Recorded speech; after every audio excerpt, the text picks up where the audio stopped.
آج دعائیں کہاں نہیں ہو رہی ہیں؟ دعائیں سب جگہ ہو رہی ہیں، اجتماعی دعائیں ہو رہی ہیں، ہر خطبے میں، ہر نماز میں، ہر جگہ دعائیں ہوتی ہیں، لیکن میرے عزیزو شاید وہ اخلاص سے خالی ہو گئے ہیں۔ ایک بات یاد رکھنا، حرام لقمے پیٹ میں پڑے ہوں، حرام کمائی گھر میں پڑی ہو تو حدیث پاک میں اس کی کوئی دعا آسمان تک نہیں جاتی، کوئی دعا آسمان تک نہیں جاتی۔ اور ان تمام چیزوں کی طرف کبھی خیال بھی نہ کرنا اور پھر یہ کہنا کہ ہماری دعائیں کیوں نہیں قبول ہوتی، اخلاص نہیں ہوتا، یا تو پھر دعا تو کرتے ہیں، کمائی بھی صاف ہے، حلال ہے، لیکن دعا کرنے کے وقت ایسا لگتا ہے جیسے کوئی ڈیوٹی ادا کر رہے ہیں، جلدی سے بھاگنا ہے۔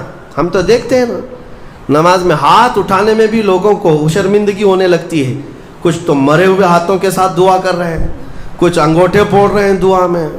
تم رب تعالیٰ کی بارگاہ میں مانگ رہے ہو، اخلاص اگر ہوتا تو تمہیں اپنے کی خبر نہیں ہوتی۔ اخلاص، دعا بھی تو رسمی طور پر مانگ رہے ہیں، امام اپنی دعا کر رہا ہے، مقتدی اپنے انگوٹھے پھوڑ رہے ہیں، یہی تو چل رہا ہے۔ کچھ انگلیوں میں کھیل رہے ہیں، کچھ اپنے ہاتھوں کو نیچے لٹکائے ہوئے ہیں۔ میرے آقا صلی اللہ تعالیٰ علیہ وسلم جب دعا کرتے ہیں، صحابہ کہتے ہیں کبھی کبھار حضور روتے ہوئے اتنی بلند ہاتھ اٹھا لیتے کہ حضور کے بغلوں کی سفیدی نظر آتی تھی۔ خانہ کعبہ کے پاس حرم پاک میں کبھی حضور دعا کرتے ہیں۔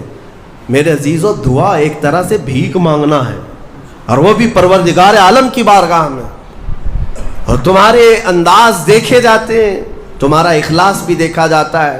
مانگنے میں ہی تم سیریس نہیں ہو، صرف رٹی رٹائی ہوئی چیزیں بولے جا رہے ہو، یعنی کسی نے یاد کرا دیا بس وہی بولے جاؤ۔ تمہارا دل کب کہہ رہا ہے، دل کی حضوری کے ساتھ کب کہہ رہے ہو؟ کچھ چیزیں خاص ہیں، صغیرہ کبیرہ ہمارے معاف کر دے، اس کو پتہ ہی نہیں صغیرہ کون ہے کبیرہ کون ہے، یہ تو رٹی ہوئی چیزیں بولے جا رہے ہو نا۔ اے اللہ ہمارے صغیرہ کبیرہ معاف کر دے، کیا ہے صغیرہ کبیرہ؟ کچھ پتہ نہیں، مولوی صاحب نے سکھایا تھا۔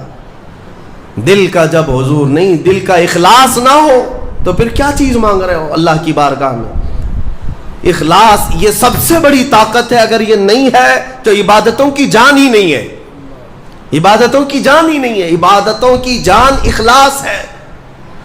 یہاں تک کہ امام غزالی رحمۃ اللہ تعالیٰ علیہ نے ایک واقعہ ایسا بھی لکھا ہے، وہ پڑھنے کے بعد مجھے بڑی حیرت ہوتی ہے۔ ایک بزرگ تھے، 30 سال تک انہوں نے پہلی صف میں کھڑے ہو کر نماز ادا کی، 30 سال تک ایک بھی نماز ان کی تکبیر اولا بھی نہیں چھوٹی امام کے پیچھے۔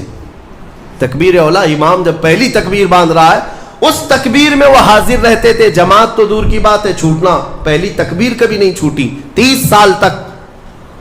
30 سال کے بعد ایک دن ایسا اتفاق ہوا کہ وہ مغرب میں لیٹ ہو گئے، ایک رکعت ہو گئی تھی، اور 30 سال کے بعد صفیں بھر گئی تھی، پیچھے جگہ ملی۔ وہ آئے اور کہا آج اگر میں پیچھے نماز پڑھوں گا سب گھوم گھوم کے مجھے دیکھیں گے۔ 30 سال سے جو پابند تھا کہاں گیا، کہاں گیا؟ ہوتا یہی ہے سب، وہ شرمندگی کے مارے کہ لوگ مجھے دیکھیں گے، کیا سوچیں گے، گھر چلے گئے، گھر جا کر مغرب پڑھ لی۔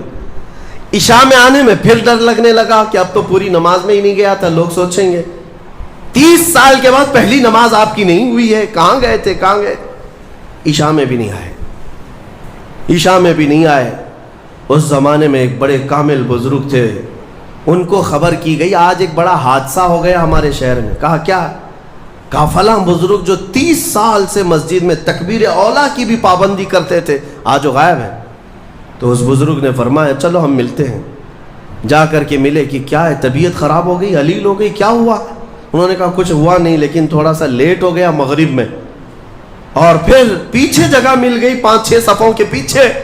میں نے یہ سوچا کہ لوگ بعد میں کیا کہیں گے، لوگ کیا کہیں گے کہ اتنے سالوں کی پابندی کے بعد آج تمہاری پہلی صف بھی نہیں ہوئی، پہلی تکبیر بھی نہیں ہوئی۔ اس بزرگ نے کہا کس سے؟ 30 سال کی پابندی کرنے والے سے۔ کہا میاں جاؤ پچھلے 30 سال کی پوری نمازیں قضا کر لو، واپس دوبارہ پڑھ لو، اعادہ کرو، اس لیے کہ 30 سال جو تو نے پابندی کی نمازوں کی، وہ تو یہی سوچ کر کے کہ لوگ کیا کہیں گے۔ آج تیرے دل میں یہ جو خیال آیا کہ لوگ کیا کہیں گے مغرب کے پیچھے ہو جانے سے، اس کا مطلب ہے کہ 30 سالوں تک جو تو نے پابندی کی یہ لوگوں کے لیے کیا، اللہ کے لیے نہیں۔ جاؤ واپس لوٹاؤ 30 سال کی نماز سے۔ رونگٹے کھڑے ہو جاتے ہیں جب میں یہ پڑھا۔ واقعی میرے عزیزوں، اس بات کا خیال بھی نہیں آنا چاہیے ہمیں عبادتوں میں کہ لوگ ہمیں کیا کہیں گے۔ اللہ رب العزت کا ذکر ایسے کرو کہ مدہوش ہو جاؤ، صرف میرا مولا مجھے دیکھ رہا ہے، دنیا کیا کہہ رہی اس سے ہمیں کیا غرض ہے۔ آج یہی بیماری نے بہت ساری عبادتوں میں ہمارے خلل ڈال رکھا ہے۔ تمہارے سنتوں سے دور ہونے کا ایک بڑا سبب بھی یہی ہے کہ لوگ کیا کہیں گے۔ یہ کبھی نہیں سوچتے کہ قبر میں جاؤں گا تو مصطفیٰ کیا کہیں گے، میرے آقا صلی اللہ تعالیٰ علیہ وسلم دیکھیں گے تو کیا کہیں گے۔ یہ کیوں خیال نہیں آتا؟ اگر اسی حالت میں دنیا سے چلا گیا، جیسے آج آوارہ گردی میں ہوں، نشہ میں ہے، سنتوں سے دور ہے، اٹھا کر جب مجھے قبرستان لے جایا جائے گا، میرے آقا اگر دیکھیں، میرے آقا کیا کہیں گے؟